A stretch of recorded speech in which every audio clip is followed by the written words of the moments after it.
നമസ്കാരം. ഇടതുപക്ഷ രാഷ്ട്രീയത്തിന്റെ അതിപ്രസരം ഉള്ള മേഖലകൾ ശ്രദ്ധിച്ചാൽ നമുക്ക് മനസ്സിലാവുന്ന ഒരു കാര്യമുണ്ട്.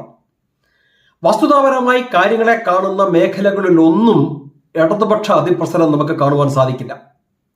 ഉദാഹരണത്തിന് സയൻസ്, എഞ്ചിനീയറിംഗ്, മാത്തമാറ്റിക്സ്, അത്ലറ്റിക്സ് ഇതുപോലുള്ള മേഖലകളിലൊന്നും ഇടതുപക്ഷ അതിപ്രസരമില്ല. നേരെ മറിച്ച് ഹിസ്റ്ററി, ഹ്യൂമാനിറ്റീസ് തുടങ്ങിയ മേഖലകളിൽ ഇവരുടെ കടന്നുകയറ്റം വളരെ വ്യക്തവുമാണ്. ഇത് ഭാരതത്തിൽ മാത്രമല്ല, ലോകം മുഴുവൻ കാണുന്ന ഒരു പ്രതിഭാസമാണ്. ഇടതുപക്ഷത്തിന്റെ കാഴ്ചപ്പാടിൽ അവരാണ് ഈ ലോകത്തെ രക്ഷിക്കേണ്ടത്. ഇത് ധാരാളം ആൾക്കാർ വിശ്വസിക്കുകയും അതിൽ പെട്ടുപോകുകയും ചെയ്തിട്ടുണ്ട്. യഥാർത്ഥത്തിൽ ഇത് സ്വന്തം കാര്യപ്രാപ്തിക്ക് വേണ്ടി ഇടതുപക്ഷം പറയുന്ന ഒരു ആശയമാണ്. അത് മനസ്സിലാക്കുവാൻ ലോകം സമയമെടുത്തു എന്നേ ഉള്ളൂ. വേറെ എങ്ങോട്ടും നോക്കണ്ട. കേരളത്തിലെ ഇടതുപക്ഷ സംഘടനകൾ ചെയ്തു കൂട്ടുന്ന കാര്യങ്ങൾ നോക്കിയാൽ മതി, നിങ്ങൾക്കിത് വ്യക്തമായിട്ട് മനസ്സിലാവും. നമ്മുടെ നാട്ടിലെ ഇടതുപക്ഷക്കാർക്ക് ചില പ്രാഥമികമായ സ്വഭാവങ്ങളുണ്ട്. ഒന്ന്, അമേരിക്ക വിരുദ്ധത, അറേബ്യൻ രാജ്യങ്ങളോടുള്ള അനുകമ്പ. അറേബ്യയില് രാജഭരണമാണ്, അവിടെ ജനാധിപത്യം പോലുമില്ല. അത് ഇവിടുത്തെ ഇടതുപക്ഷക്കാർക്ക് ഒരു കുഴപ്പവുമില്ല. ഇസ്രായേൽ വിരോധം. പിന്നെ ഇവരൊക്കെ ജനങ്ങളുടെ മുന്നിൽ അവതരിക്കുന്നത് മതനിരപേക്ഷ, ജനാധിപത്യ, നെഹ്റുവിയൻ, ഹിന്ദു വിരോധികളായിട്ടാണ്. മുസ്ലിം പ്രീണനം കുഴപ്പമില്ല, അത് ഇടതുപക്ഷത്തിന്റെ സ്വഭാവമാണിപ്പോൾ. പിന്നെ ഇടതുപക്ഷം എന്ന് പറഞ്ഞ് നമ്മുടെ നാട്ടിൽ നടക്കുന്ന ഭൂരിപക്ഷത്തിനും അവർ പറഞ്ഞു നടക്കുന്ന വിഷയങ്ങളെ കുറിച്ച് സീരിയസ് ആയിട്ട് യാതൊന്നും അറിവില്ലാത്തവരാണ്.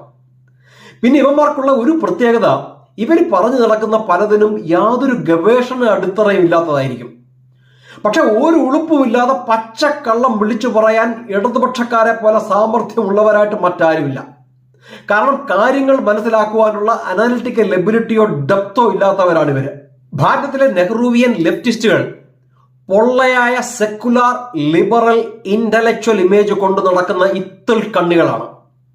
18ാം ലോക്സഭയുടെ ആദ്യ സമ്മേളനത്തിൽ നരേന്ദ്രമോദി കോൺഗ്രസിനെ വിളിച്ചത് നിങ്ങൾ കേട്ടിരിക്കുമല്ലോ, പരാഗജീവി. അതായത് മറ്റുള്ളവരുടെ രക്തം കുടിച്ചു ജീവിക്കുന്ന ജീവി. അത് തന്നെയാണ് ഇവിടുത്തെ ഇടതുപക്ഷവും.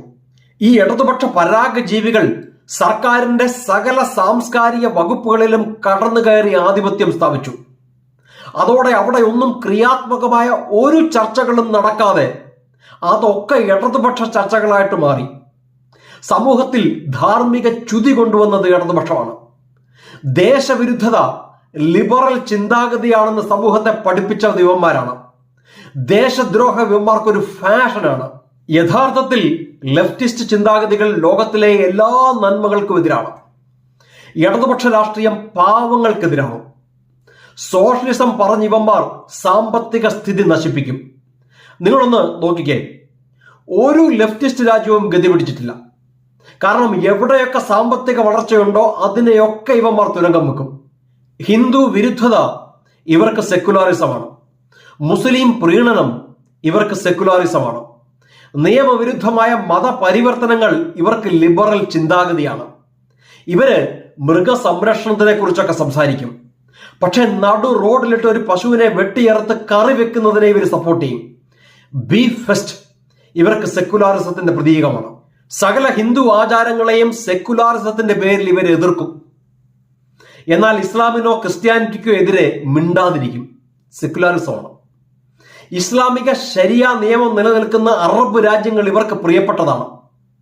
എന്നാൽ ജനാധിപത്യം നിലനിൽക്കുന്ന അമേരിക്കയോ ഇസ്രായേലിനെയോ ഇവർക്ക് കണ്ണെടുത്താൽ കണ്ടുകൂടാം. സകല ഫോറിൻ ഭാഷകൾ ഇവർക്ക് പ്രിയപ്പെട്ടതാണ്. എന്നാൽ എല്ലാ ഭാഷയുടെയും മാതാവായ സംസ്കൃതത്തിനെ കണ്ടുകൂടാം. സെക്കുലാറിസമാണ്. ഔറംഗസീബിന്റെ പേരുള്ള റോഡിന്റെ പേര് മാറ്റിയാൽ ഈ കൂട്ടര് കിടന്ന് നിലവിളിക്കും. എന്നാൽ രാജ്യത്തെ ആയിരക്കണക്കിന് സ്ഥാപനങ്ങൾക്ക് നെഹ്റുവിന്റെയും ഇന്ദിരയുടെയും രാജീവിന്റെയും പേര് കൊടുക്കുന്നത് കൊണ്ട് ഇവർക്ക് യാതൊരു പ്രശ്നവുമില്ല. ഈ ഇടതുപക്ഷക്കാരൊക്കെ സാധാരണക്കാരുടെയും ധാർമ്മികതയുടെയും വക്താക്കളായിട്ടാണ് ജനങ്ങളുടെ മുന്നിൽ പ്രത്യക്ഷപ്പെടുന്നത്. എന്നാൽ കോൺഗ്രസിലെ കുടുംബാധിപത്യം ഇവർക്ക് യാതൊരു പ്രശ്നവുമല്ല. അവിടെ യാതൊരു ധാർമ്മിക ചിന്തയുമില്ല. ഇവർ ഇൻടോളറൻസ് എന്ന് പറഞ്ഞ് നിലവിളിക്കും. എന്നാൽ അവരുടെ ആശയങ്ങൾക്കെതിരായ ഒരാശയത്തിനോടും യാതൊരു ടോളറൻസും കാണിക്കാത്ത വർഗമാണിവർ. ഞാൻ ഈ പറഞ്ഞതൊക്കെ നിങ്ങൾ കേട്ടില്ലേ? ഈ നെഗറ്റീവ് ചിന്തകൾ നമ്മളുടെ സമൂഹത്തിൽ വ്യാപകമാക്കിയതിന്റെ പ്രധാന ഉത്തരവാദി നെഹ്റുവും നെഹ്റുവിയൻ ലെഫ്റ്റിസ്റ്റ് സോഷ്യലിസ്റ്റ് ചിന്താഗതിയുമാണ്. അടുത്തയാഴ്ച മറ്റൊരു നെഹ്റുവിയൻ ബ്ലണ്ടറുമായി കാണുന്നതിനും വരെ thank you so much. Vande Mataram.